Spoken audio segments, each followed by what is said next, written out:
So, shoved up a hair. How did I do? Is that good, Indy? Oh, thank you.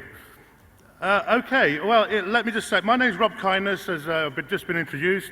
I'm the Sales Director for ABE Global. It's an absolute honour to address this esteemed gathering of India's education leaders. Thank you to the organisers for inviting me. It's actually my first visit to your amazing country, and it is a real honour to be here in Hyderabad to discuss a topic of importance for India's future. That is the embedding of entrepreneurship in the higher education curriculum. For this to work, we will need to agree on a simple transformative idea. The idea that entrepreneurship is not just for entrepreneurs. We in the education sector, be it universities or exam boards, all know that achieving perfect alignment between the nation's higher education and the needs of the dynamic global economy is always changing. Academic institutions operate on long time frames with complex governance structures and, of course, an ever-changing curricula, qualifications and programs can take years, whereas the economic shifts and the job market demands of society can change rapidly, especially in this time of intensive disruption. This creates a lag between the skills taught in higher education and those needed in the economy. Universities traditionally prioritise a specialised education and the mastery of deep knowledge. And the job market, just one moment, I just lost my place, which does not always align directly with the immediate global, national or regional economic needs. Many of you here today may argue that the mission of higher education is to foster intellectual growth and civic responsibility independent of market forces. But I would say this, from the time that the first traders sailed up the Indus River, the one constant skill set that forged this great nation, built communities and shaped the human experience is entrepreneurship. That's why over the next 10 minutes, I'm going to persuade you that we have the duty, the evidence and the incentive to start embedding entrepreneurship in all our curriculum. I'm confident that you'll leave this talk feeling motivated about building a curriculum designed to unlock the entrepreneurial potential of India's young people. But what is an entrepreneur? I think I need a slide. Here he is. If I ask you what an entrepreneur looks like, what image comes to mind? I asked the AI generative software Canva.com to create a picture of an Indian entrepreneur. And guess what? As you can see, I've created a fairly typical, stereotypical image of an affluent, urban businessman. He's a good-looking guy, isn't he? I'm jealous of his hair and his waistline. Curiously, no matter how many AI generative images I tried to generate, they all came out as male. So I guess the ladies in the audience might be quite irritated by this misogynic approach by the AI platform. So let's take a step back and start with a better definition of entrepreneurship. Entrepreneurship is often bracketed with business education as something only relevant to business schools and business faculties.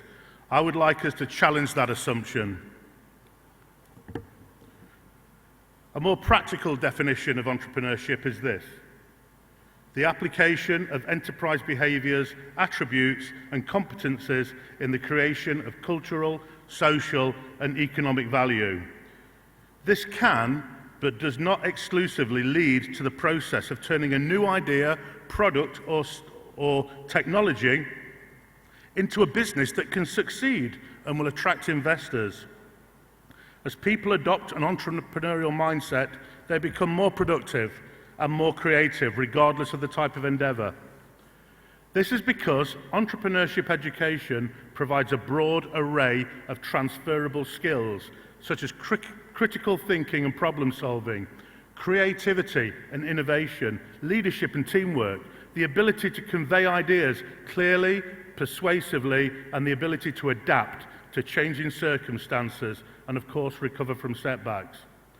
I was a British soldier for 25 years, And I can attest to this statement. I'm sure there'll be other former servicemen and servicewomen in the audience who would agree.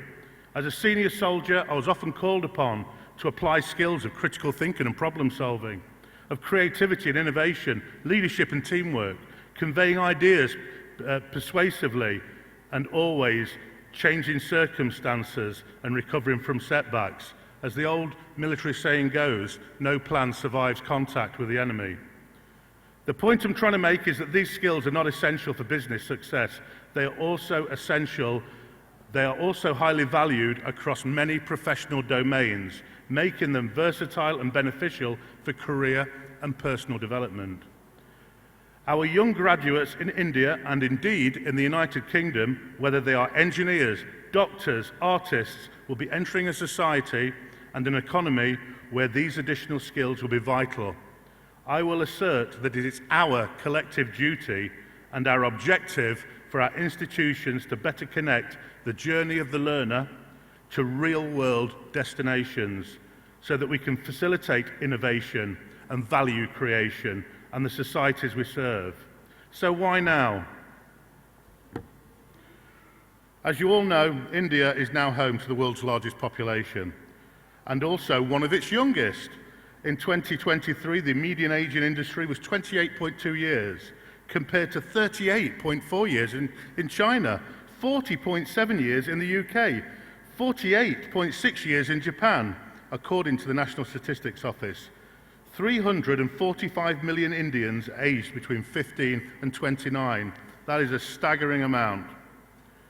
This age group alone is more than 5 times the size of the total population of the UK. So we need to leverage this advantage. We must equip Indian youth with the right skills and mindset.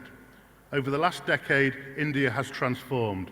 The nation's digital infrastructure is now cutting edge, with digital networks that serves all Indians, which can be used as a platform for commerce, innovation, and delivery of public goods.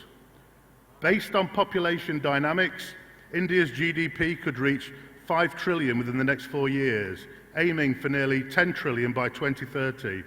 The huge youth bulge entering the labour market in the next few years will need jobs, roles, and they will need skills to navigate an increasingly changing world and a changing India. The problem is we don't really know exactly what jobs and roles and vocational skills they will need in the global economy. That's why we urgently need to nurture the entrepreneurial mindset, a way of thinking that emphasizes creativity, resilience, and the ability to adapt to changing circumstances. These are skills that every student, regardless of their field of study, will find invaluable in these uncertain times. But how do we do this?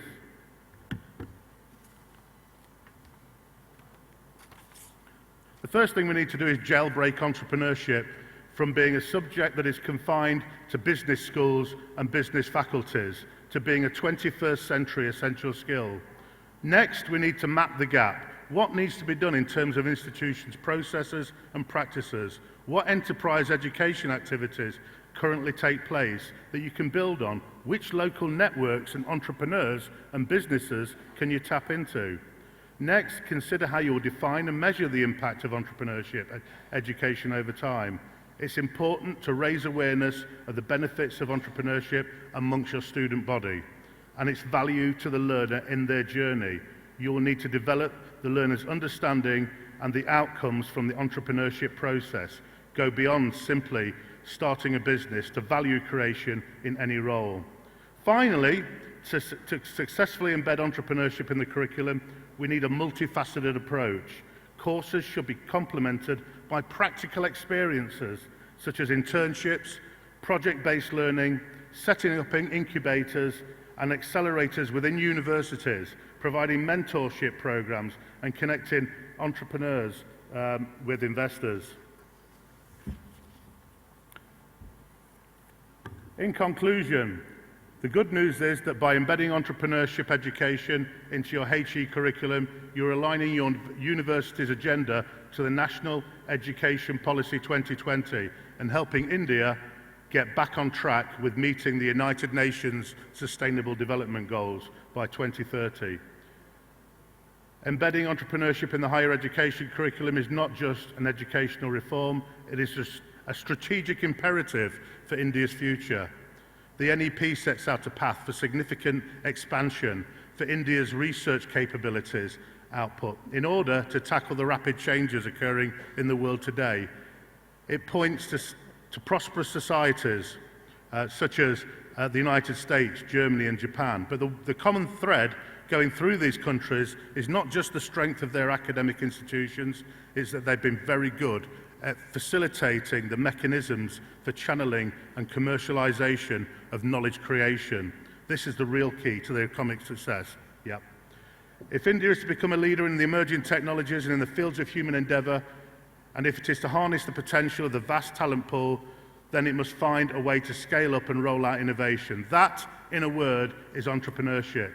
So let's work together as an academic community to create an educational ecosystem that empowers our youth to dream big, take risks, and shape a better future for India and the world. Dhanyavad and Namaste.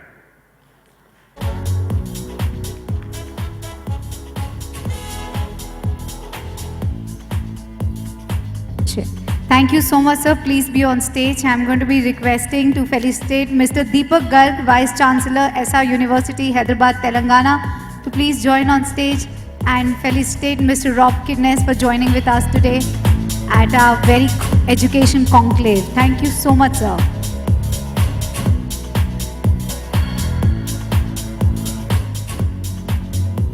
Ladies and gentlemen, with this we are going to be starting with our next panel discussion.